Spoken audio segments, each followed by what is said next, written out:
ఎందుకు ఇంత మారణకాండ జరుగుతుంది?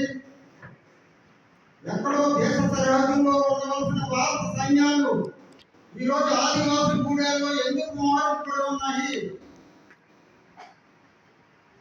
అలాగే 2026 మార్చి 31 నాటికి మావోయిస్ట్ రహిత భారతదేశం నిర్మిస్తానని మోడీ అమిత్ షా ఎందుకు లక్ష్యాన్ని పెట్టుకున్నారు?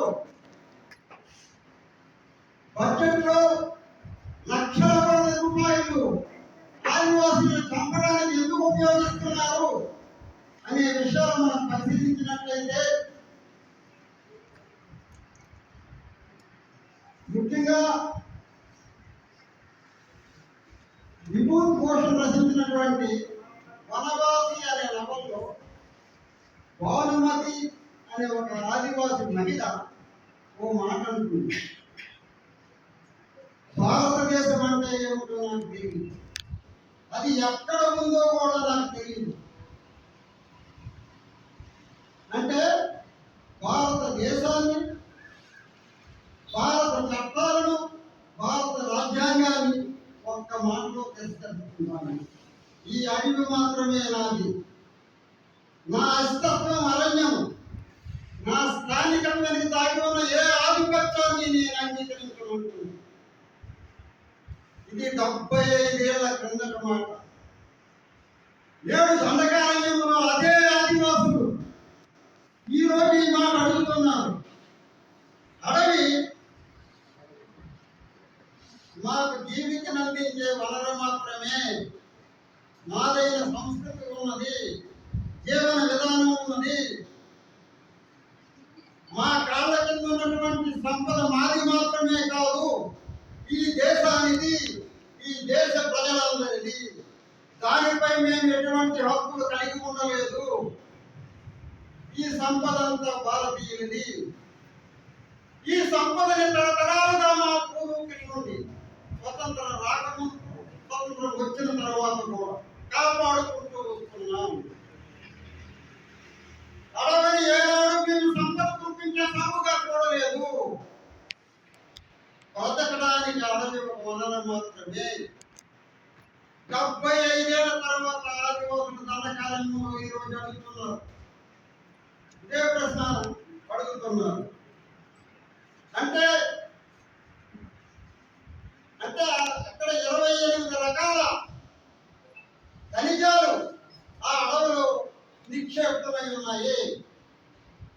మధ్య భారతదేశం నుండి ఎటువైపు వెళ్ళే ట్రైన్ను ఒకసారి మనం పరిశీలించినట్లయితే గంట కనీసం 5-6 రైళ్లు ప్రయాణం చేస్తూ ఉంటాయి. ఆ రైలు నిండా ఒక్కొక్క పెట్టికో ఒక్కొక్క ట్రైన్కు కనీసం 40-50 పెట్టెలు ఉంటాయి. ఆ పెట్టెల నిండా ఖనిజ సంపద తరలించుకుపోతున్నారు. ఇవి ఎవరి బొక్కసల్లోకి వెళ్తున్నాయి? అదాని, అంబానీ, వేదాంతి, ఎల్రామ్, పోస్కో మొదలైన కార్పొరేట్ కంపెనీలకు తరలించి వెళ్తున్నారు. కాబట్టి అక్కడ అంత తీవ్రమైన యుద్ధం జరుగుతుంది. ఈ కగాలి యుద్ధం అనేది ఇది మొదటిది కాదు, చివరిది కాదు. 1991లో జన జాగరణ అభియాన్ అనే పేరుతో ఒక హంతక ముఠాను అప్పుడు ప్రభుత్వం స్థాపించింది. దాని ద్వారా ఆదివాసులను చంపడము, నక్సలైట్లను చంపడము, ఆ పరంపర అలా కొనసాగిస్తూ 2005లో సర్వాజు శుద్ధీకరణ వేట అనే సంస్థను మహేంద్ర కర్మ అనే కాంగ్రెస్ నాయకుడు స్థాపించాడు. దానికి సహాయకులుగా ఎస్పీఓలు అంటే స్పెషల్ పోలీస్ ఆఫీసర్స్, వాళ్ళు ప్రభుత్వం ఒక రిక్రూట్మెంట్ విధానాన్ని అక్కడ ప్రవేశపెట్టింది. పోలీసులు అంటే వాళ్ళకి ఎవరంటే వాళ్ళు ఎలాంటి వాళ్ళు రిక్రూట్ చేసుకుంటారంటే లంపెన్స్ని, లొంగిపోయే నక్సలైట్లు, విద్యుత్తులను బయటపడుతున్నాను అలాంటి వాళ్ళని రిక్రూట్ చేసుకుంటారు. దానికి ప్రత్యేకమైన విధానం అంటే రిక్రూట్ చేసుకోవడం విధానం అంటే ఏమీ ఉండదు. శారీరక ప్రమాణాలు కానీ, దేహ దారుణ్య పరీక్షలు కానీ, తర్వాత మనకు ఒక రిక్రూట్మెంట్కి వెళ్ళామంటే high jump, long jump, running race, written test, ఇంకా రకరకాల ఆరోగ్య పరీక్షలు, రకరకాల పరీక్షలు చేస్తారు. కానీ అలాంటివి ఏమి నీకు అక్కర్లేదు. స్పెషల్ పోలీస్ ఆఫీసర్ అది ఆదివాసి అయితే చాలు, వాడు లొంగిపోయి నక్సలైట్ అయితే చాలు. ఎందుకంటే అడవి ప్రతి ఆకు, ప్రతి చెట్టు, ప్రతి కుక్క వాడికి పరిచయమై ఉంటారు కాబట్టి, వాడికి అడవి కోసం తెలిసి ఉంటుంది కాబట్టి, తద్వారా వాళ్ళ ఆకృతి నక్సలైట్ తెలుసుకోవచ్చు కాబట్టి అప్పుడు అలాంటి వాళ్ళని రిక్రూట్ చేసుకున్నారు. అదే సల్వాజుడు.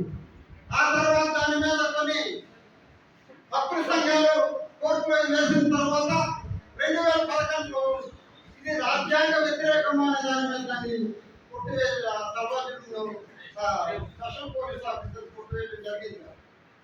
ఆ జీవోను రద్దు చేశారు. ప్రభుత్వం ఏం చేసిందంటే తర్వాత ఒక దాన్ని వేరే రకంగా డిస్ట్రిక్ట్ గార్డ్స్ పేరుతో మళ్ళీ దాన్నే పునరావృతి మళ్ళీ రిక్రూట్ చేస్తుంది.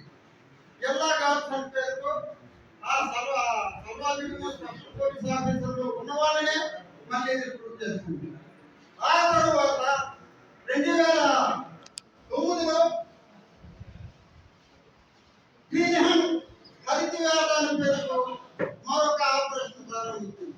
డైరెక్ట్ గా కేంద్ర ప్రభుత్వం, కేంద్ర రాష్ట్ర ప్రభుత్వాల సమన్వయంతో గ్రీన్ హ్యాండ్ అనే పేరుతో మొత్తం నక్సలైట్లను చంపడం, ఆదివాసుల్ని చంపడం, ఆదివాసీ